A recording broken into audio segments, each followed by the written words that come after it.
దిగిరండి, publicity stunts మానండి, governance మీద దృష్టి పెట్టండి అని నేను ప్రభుత్వాన్ని కోరుతా ఉన్నా. ఎందుకంటే మీరు నిజంగా గవర్నెన్స్ మీద దృష్టి పెడితే ప్రతిరోజు సంక్షేమ హాస్టళ్లలో పిల్లలు ఆసుపత్రుల్లో పాల్గారు కదా. రాష్ట్రంలో మలేరియా, డెంగ్యూ, వైరల్ ఫీవర్స్ ఇంతగా ప్రబలై కదా. జ్వరం సర్వే అని పెట్టిండ్రు, అది తూతూ మంత్రం నడిచింది. జ్వరం సర్వే అంతా తూతూ మంత్రంగానే నడిచింది తప్ప ఎక్కడైతలేదు. మీరు లిక్కర్ టార్గెట్ల మీద దృష్టి పెట్టింది government.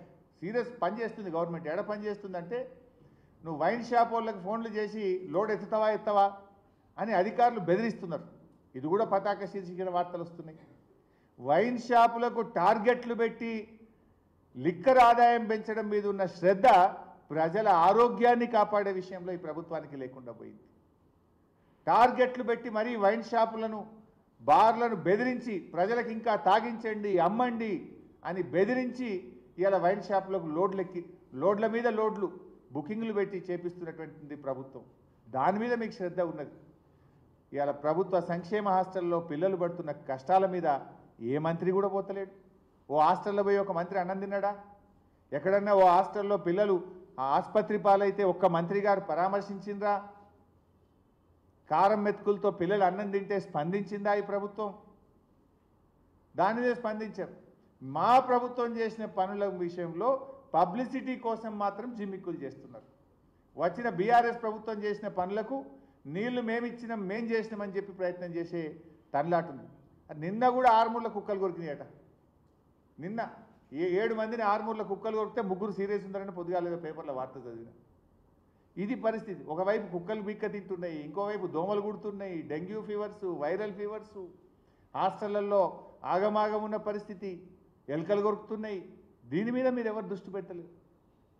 Is it the way? ఇదా ప్రభుత్వాన్ని నడిపించేటువంటి తీరు? దాని మీద దృష్టి పెట్టండి. ఇవాళ మలేరియా, డెంగ్యూ, వైరల్ ఫీవర్స్తో ప్రైవేట్ ఆసుపత్రులకు పోయి ప్రజలు చాలా ఇబ్బంది పడుతున్నారు. చాలామంది పేదవాళ్ళు అప్పుల పాలవుతున్నటువంటి పరిస్థితి ఈరోజు రాష్ట్రంలో చూస్తూ ఉన్నాం. మీ పుణ్యమాని సర్పంచులు అప్పుల పాలైనరు, పంచాయతీ సెక్రటరీలు అప్పుల పాలైనరు. ఇదైతే దేశంలో ఫస్ట్ టైం.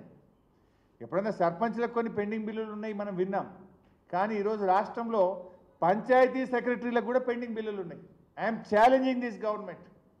ఈ రాష్ట్రంలో ఏ గ్రామ పంచాయతీ కనబోండి అప్పులు లేని పంచాయతీ సెక్రటరీ ఉంటే ఒట్టు. కాలిపోయిన బుగ్గలేనికో, డీజిల్ పోయడానికో, బ్లీచింగ్ పౌడర్కో, గడ్డి మందు కొనడానికో, ట్రాక్టర్ల డీజిల్ పోయడానికో ప్రతి సెక్రటరీ 1 లక్ష నుంచి 3 లక్షల రూపాయలు అప్పుల పాలైపోయారు. సర్పంచుల్ని అప్పుల పాలు చేస్తుంది, సెక్రటరీలను కూడా అప్పుల పాలు చేస్తుంది. పంచాయతీ సెక్రటరీలను అప్పుల పాలు చేసిన ఘనత మాత్రం రికార్డు ఈ దేశంలో, ఈ కాంగ్రెస్ ప్రభుత్వంది రాష్ట్రంలో. ఏ సెక్రటరీనైనా మీరు పోయి అడగండి, ఏ ఊళ్ళోనైనా అడగండి, నేను రమ్మంటే రావడానికి రెడీగా ఉండి వస్తారా మా కాన్స్టిట్యున్సీకి రండి, పోదామా ఏ గ్రామానికో చెప్పండి. అప్పుల పాలు కానీ సర్పంచ్ లేడు, అప్పుల పాలు కానీ పంచాయతీ సెక్రటరీ లేడు. దమ్ముకొచ్చిండ్రు వాళ్ళు కూడా. ఇక మేము డీజిల్ పోయలేమని చేతులు ఎత్తితే ఇవాళ దోమలు పెరిగి, ఈగలు పెరిగి, వైరల్ ఫీవర్స్తో ప్రజలు బాధపడుతుంటే కూడా ఈ ప్రభుత్వం పట్టించుకున్న పరిస్థితి లేదు. Thank you.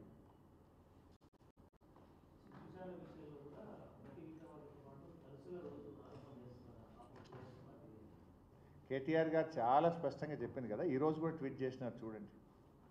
Thank you. అదే కదనే ఇప్పటిదాకా మొత్తుకున్నది. 75 కోట్లతో 1.5 ఎకరాలకు నిజంగా నీళ్ళు ఇస్తే నోబెల్ ప్రైజ్ ఇవ్వాలి ఆయనకు. అంటే 3 పంప్ హౌజులు వెళ్ళిపోయి మోటార్లు వత్తిరు కదా. మొన్ననేమో ఫస్ట్ రోజు తుమ్మల గారు వత్తిండ్రు, నిన్న బహుశా ఉత్తమ్ కుమార్ రెడ్డి గారు వచ్చారు. రేపు 3వ పంప్ హౌస్ కూడా రెడీ కాలేదని ఆందాక పోయి నారాజాయి వాపసు వచ్చినట్టు రేపు ఇవ్వాలని వస్తారేమో. ఈ 3 పంప్ హౌస్లలో ఒక్క పంప్ హౌస్ అన్న కాంగ్రెస్ ప్రభుత్వ హయాంలో కట్టారా? పంప్ హౌస్ ఎక్స్కవేషన్ కానీ, మోటార్లు బిగించడం కానీ, సబ్స్టేషన్ల నిర్మాణం కానీ, ఈ పంప్ హౌస్లలో 10 పైసల పని కాంగ్రెస్ ప్రభుత్వం చేసిందా?